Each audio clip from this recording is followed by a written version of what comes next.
Bonjour à tous, petite histoire intitulée « Les archives de l'ombre ». Chapitre 1, l'ombre du commencement. Ludo Virelli marchait d'un pas calme dans les rues d'Istanbul, le regard absorbé par l'agitation paisible du marché.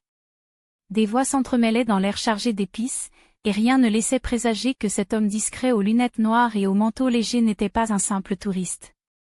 Il s'arrêta devant un vendeur de montres anciennes, échangea quelques mots, sourit. Tout semblait parfaitement normal. Une vie banale, un homme sans histoire, loin des projecteurs et du chaos. Il descendit ensuite un étroit escalier en pierre menant à un vieux hammam abandonné, curieux, dit-il, d'en explorer l'architecture. Personne ne le suivait. À l'intérieur, la lumière filtrait à peine à travers les vitraux brisés. Ludo traça du bout des doigts la poussière sur une colonne, observant discrètement les ombres mouvantes dans le miroir terni. Toujours aucun indice qu'il était autre chose qu'un amateur de vieilles pierres.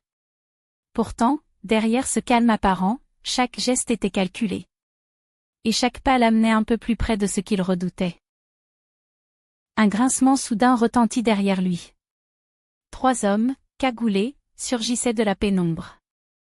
L'un brandit un couteau, les 2 autres sortaient des armes rudimentaires.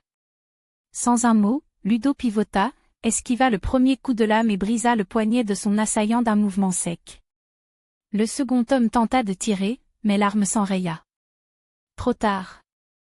Ludo bondit, utilisa la colonne comme appui et frappa le 3e à la gorge.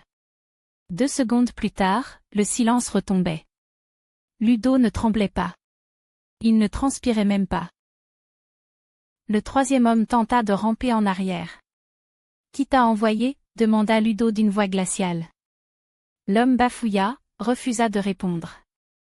Ludo approcha lentement, attrapa une minuscule capsule dissimulée sous son bracelet et la fit rouler entre ses doigts. Un flash rouge. Un hologramme s'activa brièvement sur le mur, un visage masqué, une voix brouillée. Ludo le regarda une seconde, puis murmura « Alors vous m'avez retrouvé ». Il tourna les talons, remit sa montre en place, et disparut par une sortie dérobée. L'agent secret venait de se réveiller.